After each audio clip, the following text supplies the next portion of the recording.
batuk, terus langsung beli obat. Eits, batuk kering dan batuk berdahak itu obatnya beda loh. Batuk kering biasanya terasa gatal di tenggorokan tanpa lendir. Untuk batuk kering, obat yang digunakan biasanya penekan batuk agar refleks batuk berkurang.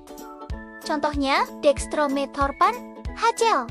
Sedangkan batuk berdahak disertai lendir atau dahak yang susah keluar. Nah, kalau berdahak, justru jangan ditekan batuknya karena tubuh sedang berusaha mengeluarkan lendir. Obat yang digunakan biasanya pengencer atau pengeluar dahak supaya lendir lebih mudah keluar.